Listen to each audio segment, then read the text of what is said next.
So this morning we are going to be speaking again from the book of Ecclesiastes, which has been a short Christmas series that we have been doing over the past couple of weeks, building up to Christmas.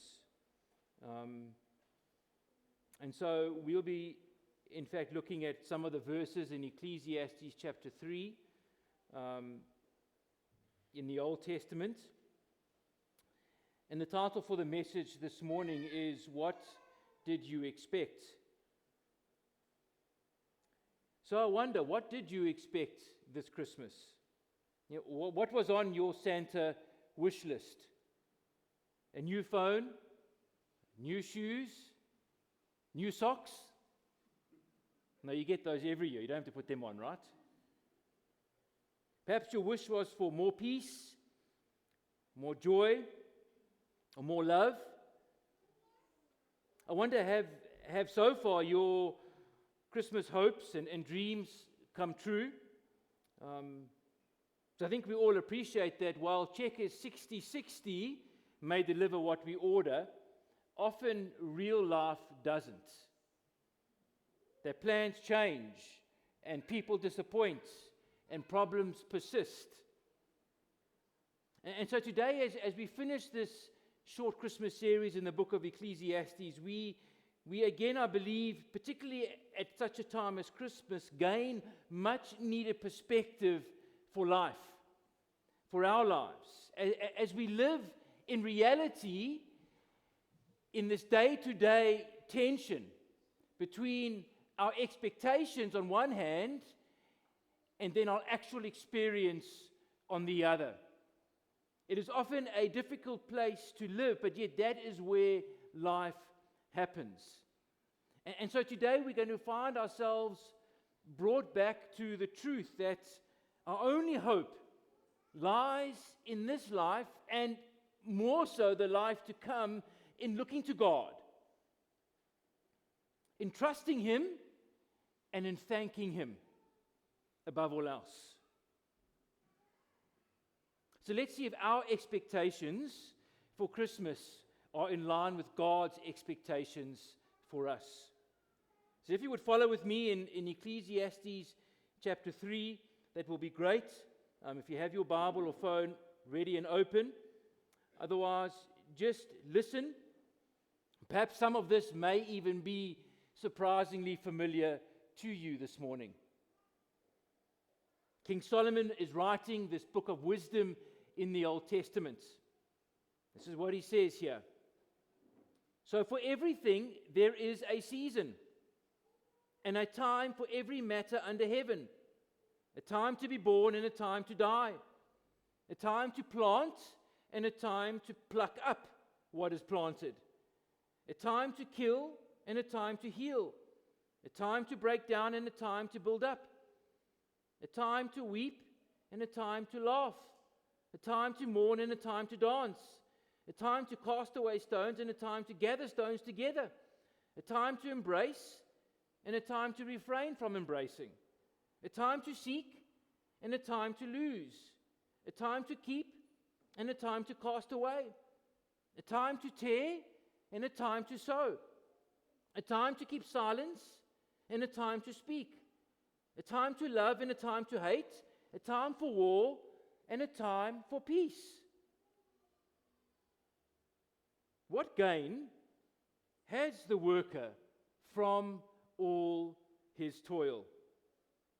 I have seen the business that God has given to the children of man to be busy with. He has made everything beautiful in its time. Also, He has put eternity into man's heart, yet so that he cannot find out what God has done from the beginning to the end. So I perceived that there is nothing better for them than to be joyful and to do good as long as they live.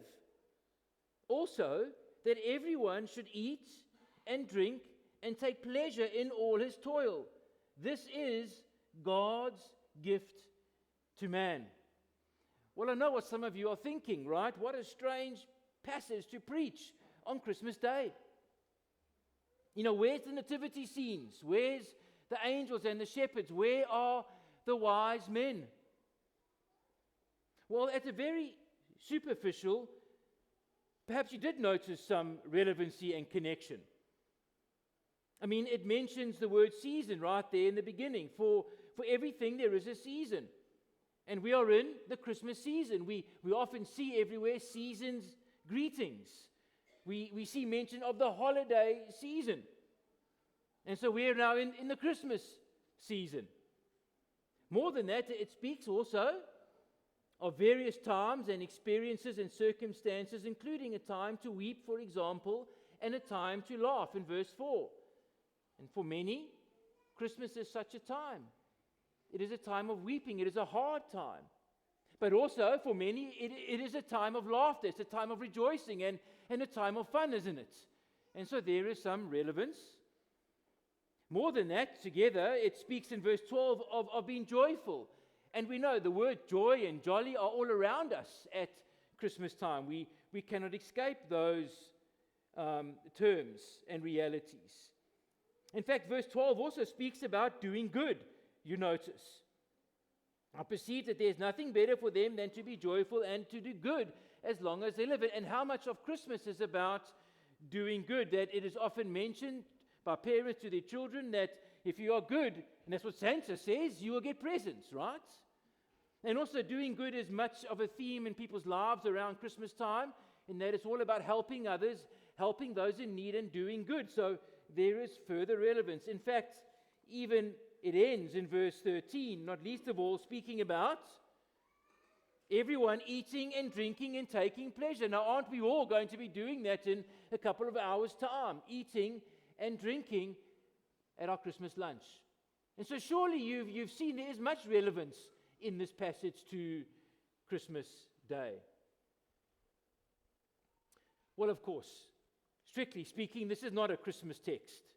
Those are just superficial inferences and comments. But it does, in fact, have more bearing on Christmas than what we may realize at first. In fact, hopefully what we've seen already from the book of Ecclesiastes. You see, so often what Christmas does is it puts us in something of a bubble. That this Christmas time, I think you will agree, isn't real life in many times. As much even as people would use Christmas to wish all their problems away, that they would use Christmas to kind of drink their problems away or party their problems away, that people use this Christmas time to fill voids in their lives with gifts and presents and fun events. But the reality is Christmas doesn't change real life. That Christmas is full of, as we've just read about in the beginning of this section, that life, is full of inescapable inconsistencies, contradictions, and difficulties. And Christmas may give us a blip, a season, a moment of reprieve, but life carries on after Christmas. And so what we do need is in the midst of Christmas is to maintain the right perspective. And so this passage actually teaches us some necessary perspective, some necessary lessons about life for us to cling to today. 3 points I want to draw our attention to from this passage. Firstly, to recognize that life is complicated. Verses 1 to 8 make that apparent, that life is always changing. Secondly, that life at the same time is incomprehensible. That life remains challenging wherever we are, whoever we are. Verses 9 to 11. But lastly, that life still in the midst of that is commendable. That life is still charitable. That there remains still always something good. So life is always changing, life remains challenging, and life yet is still charitable. So firstly, let's consider as this passage begins how life is always changing. We've all experienced how much life is full of such varied circumstances, often opposing circumstances even. Like he begins a time to be born and a time to die. That there's a time, as we've already seen, to weep and a time to laugh. There's a time for peace and a time for war. That life can be so contradictory at times. I mean, I'm sure that most of us here, if not all of us, have found ourselves in the same day both laughing and crying. Or perhaps in the same day both building up and breaking down, particularly when it comes to building Lego with siblings around, who often have other ideas for our great creations. That life is always changing. And some of our circumstances are good, others are bad. Some are expected, some are unexpected. Some are permanent, some are temporary. Some make sense in life, some don't. Some of life we wish we had more of, other parts of life we wish we had less of. But at the end of the day, seldom is life consistently smooth and this continuous walk in the park. That life is often up and down. Except perhaps, as I learned recently, for one thing. I wonder if you know what that is. That there's something that goes up but never comes down. You know what that is? It's your age. But for the rest, whether it's the weather, or whether it's the interest rate, or whether it's your body weight, it's always changing, right? It's always in flux, in fact, often unpredictable. And no one can escape that reality. It doesn't matter how rich you are, it doesn't matter how famous you are. But none of us can escape these seemingly contradictions and inconsistencies and unpredictabilities of life. It affects all of us. It is simply the nature, isn't it, of this world we live in, this world that is broken.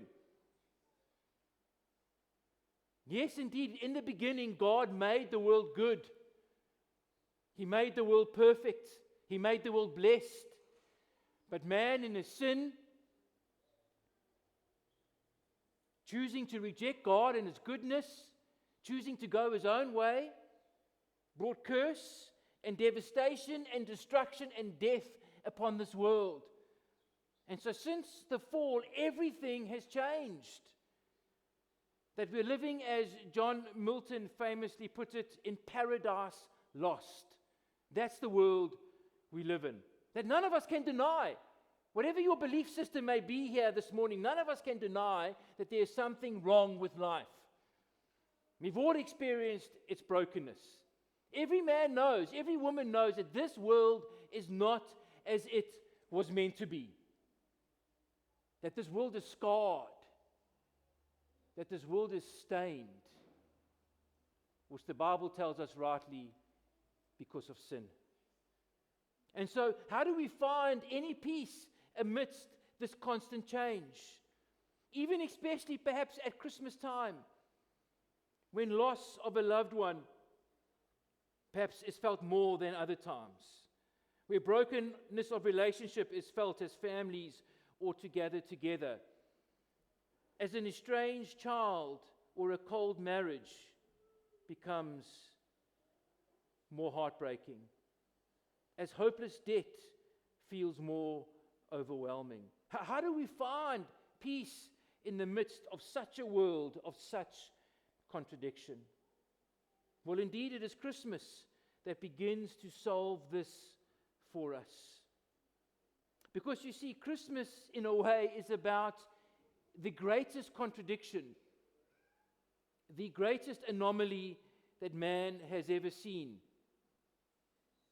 That who would have thought, or who would have dreamed, that we would hold God in our hands? Who would have thought that God would become a man? How incredible, how inconceivable, how unbelievable. That in Jesus, there would be this awesome reality of God and man, fully God and fully man in one person. Now, if ever there is a contradiction, it's that.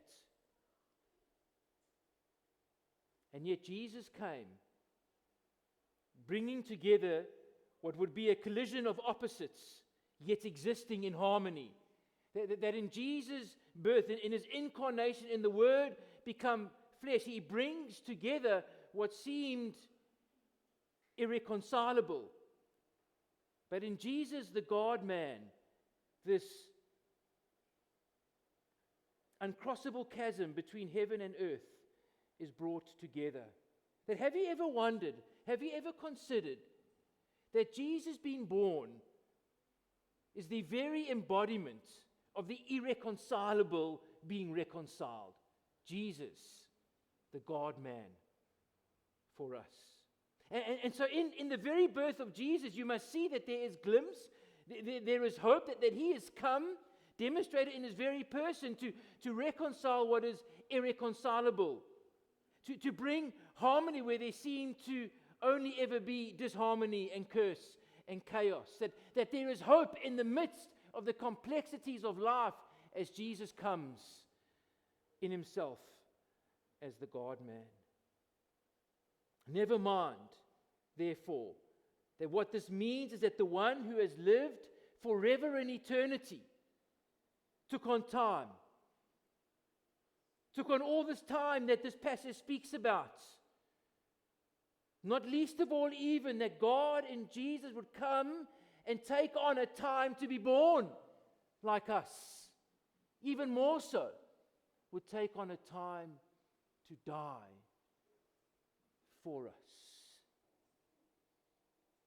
Friends, you've got to begin to see that the glimmer, the ray, the light of hope that only can be found in Christmas and in Jesus coming into this world. That God of all eternity limited himself to our times and experienced birth and death and much of those other descriptions and seasons of life described here in between. And so he has experienced, God has experienced something of this ambivalence of life that we face from day to day. He has experienced, he knows what it is like in a sense to live in between, to live in this fallen world.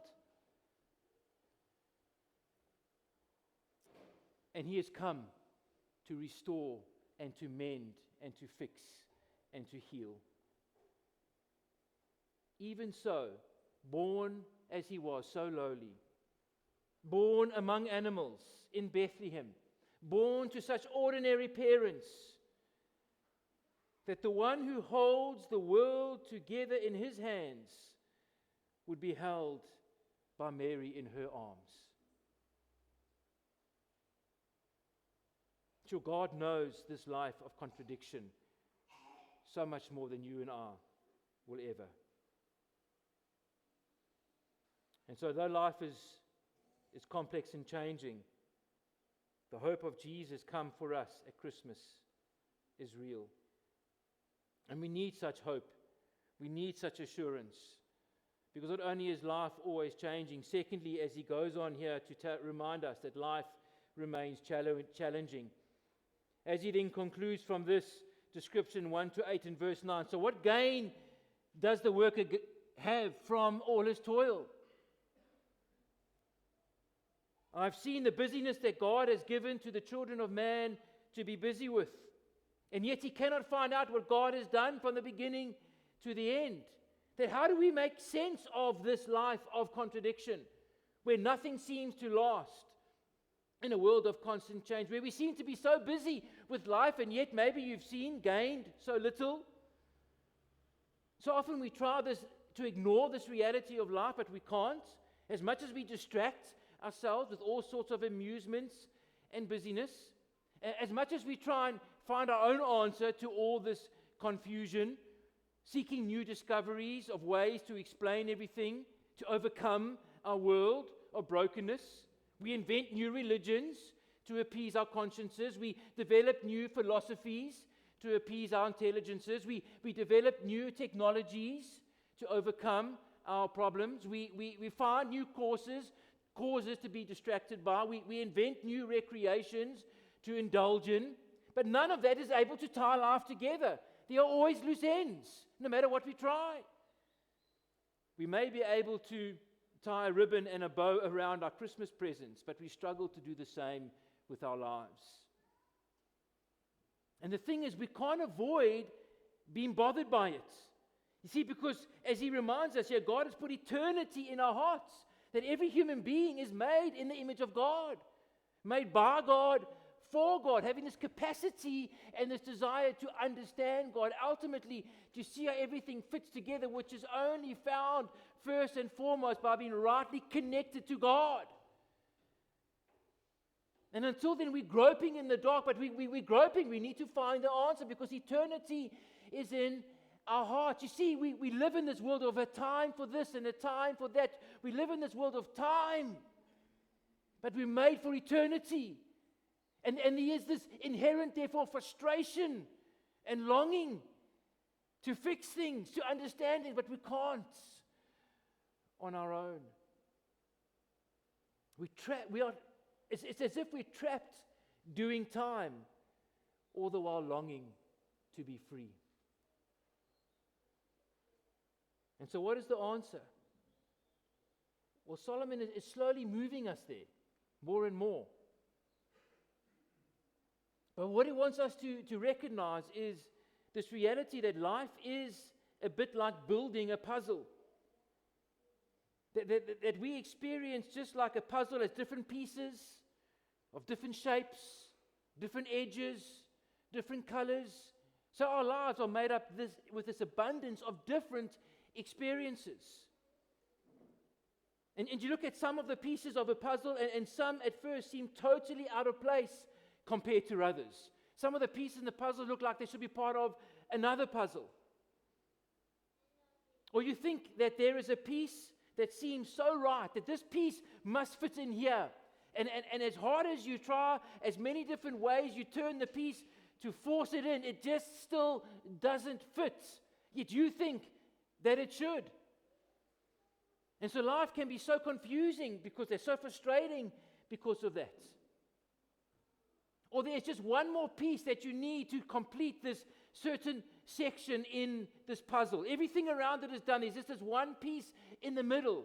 And you've stared for hours at the box of puzzle pieces, and you cannot find the single piece. You are sure that it must be lost. You are sure that it must be missing. And so you go on to another piece or another section of the puzzle, and as you're doing that, suddenly you look down to find a piece, only to see that very piece that you thought was lost and missing right there all along. You see, that's our lives.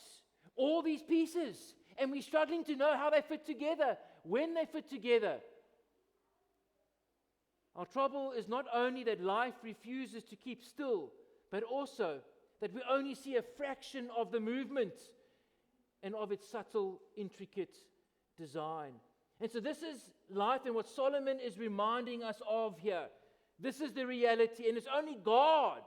You see, it's only God who has the box lid for the puzzle of our lives. It's only God. Only He knows where every piece goes. Only He sees the full picture. Only He understands how everything in the end is going to lock together. And so Solomon is driving us over and over again in the section, therefore, to this one position, and that is of a position of faith, a position of belief, a position of recognizing that life isn't ultimately about you and me, that life is about God, that He is the one who is in charge, that He is the one who is the creator, that He is the one who is sovereign, that He is the one who is king, that He is the one who is over all, that our lives are in His hands, ultimately, for better or for worse. But our lives are in His hands. And so Solomon is driving us to our knees here to recognize our, not independence, but our dependence for everything in life upon God. That we have no life and cannot live life apart from Him. And so any measure of hope is only found through a life of faith in accepting God's sovereignty, accepting His plan, accepting His purposes. And again, how Christmas time helps us to see that most acutely and clearly. Remembering that Jesus was born to die, I mean, if ever there was a perplexing circumstance, if ever there was a great injustice, if ever there was a gross evil, if ever there was a peace that didn't seem to fit, it was Jesus, the promised Messiah, walking up the road to Calvary, carrying the cross on his back, having been arrested, betrayed by one of his disciples, having been exposed, having been beaten, having been mocked, having been spat upon, having been whipped, having been put a crown of thorns on his head and a robe around his torso, having been stripped naked, having been pierced with nails through his hands and feet, and then hanging on the cross, bloody and dying. How could he possibly be the Messiah? If ever there was a piece in life out of place, it was that. And yet, in that moment of greatest darkness that the world has ever seen and will ever see, at the same time, it was the moment of greatest light. That in that moment of the worst death ever became the point of greatest life ever. That Jesus, through his sacrifice, would reverse the curse through his death on the cross, so that ultimately one day everything would be made beautiful in its time. You see, again, as we remember Christmas, we are reminded that yes, as impossible and incomprehensible as life may seem at times, God has shown through Jesus' life and ultimately his death that he is able to bring beauty out of ashes, that he is able to make everything beautiful in his time, that he intends to restore all things and make a world one day without pain, without tear, without hurt, without strain. A world where all things is new, a world where there is only love and peace and joy. Through Jesus, through his death on the cross, taking our sin, taking our punishment, taking our judgment. And in that too, doing a marvel of marvels. For throughout history and throughout the story of the Bible, the tension remained, how would a holy God deal with the problem of our sin and yet do so in a way that remained loving and merciful as he is? How would God bring together in some way, forgiving us, but yet at the same time not at the expense of his justice? How could he possibly redeem us by holding both of those together?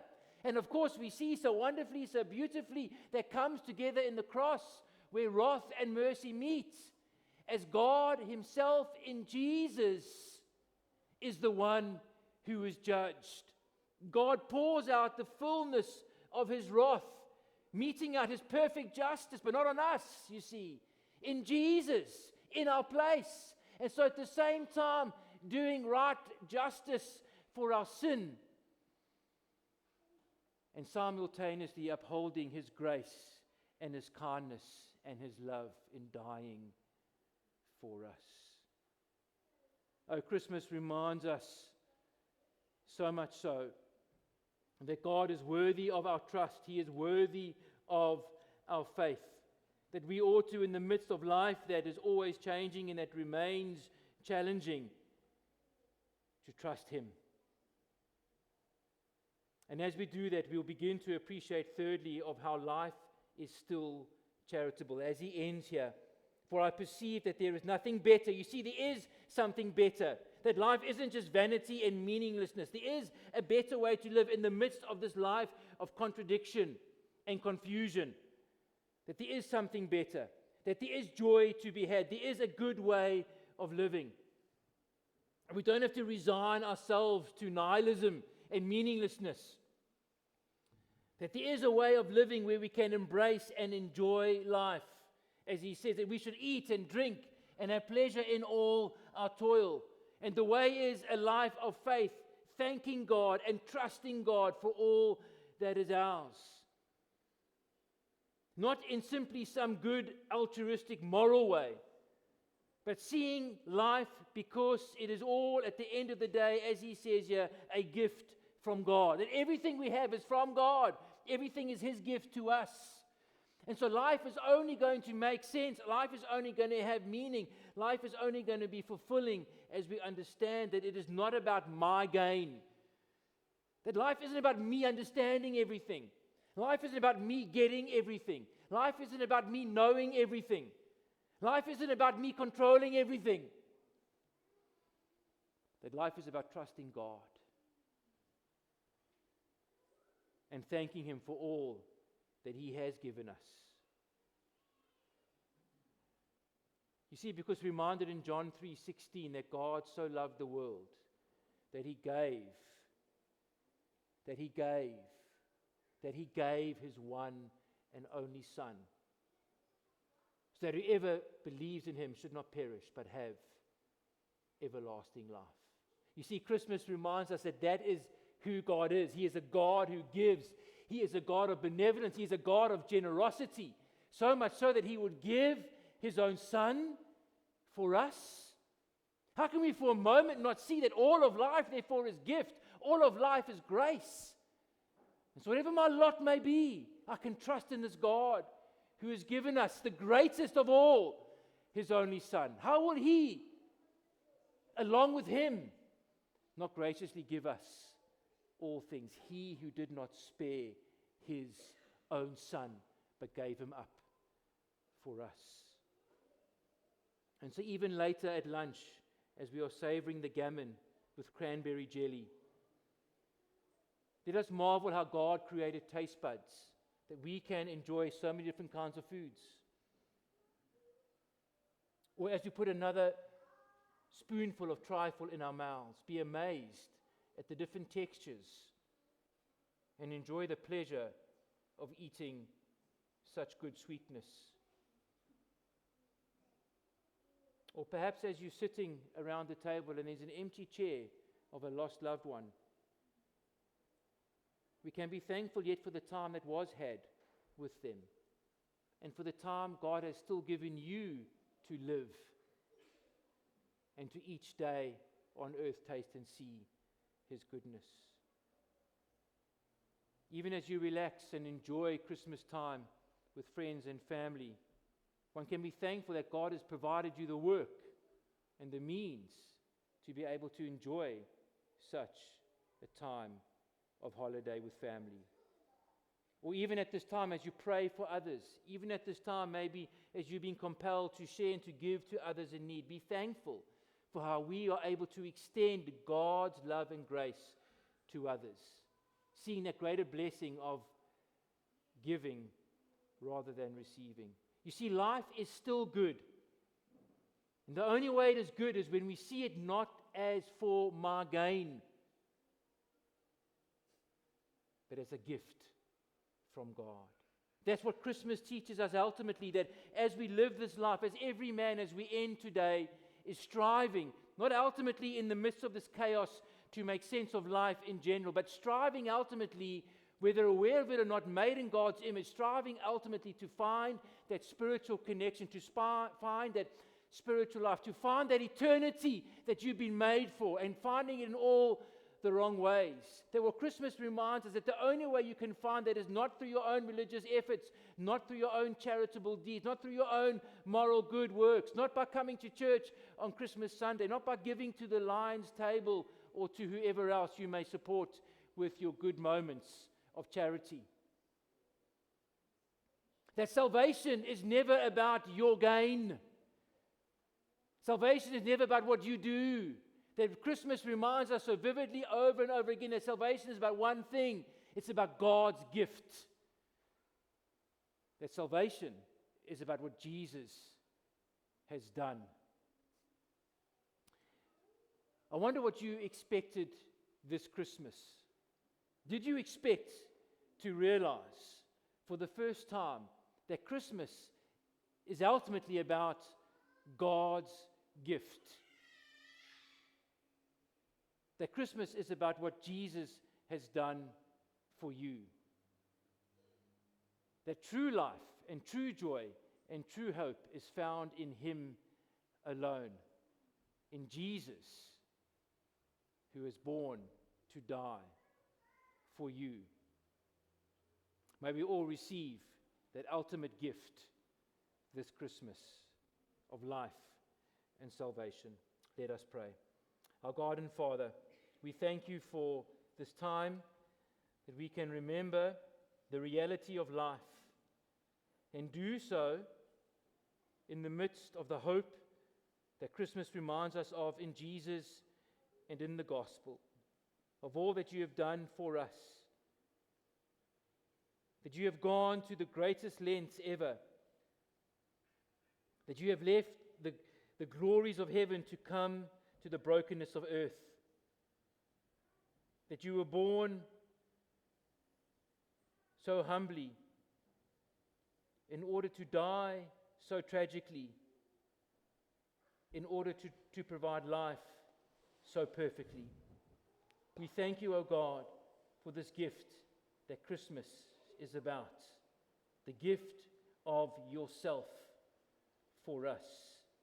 O Lord, your mercy, your grace, your love abounds. Surely that is the source of our greatest joy now and forevermore. Amen.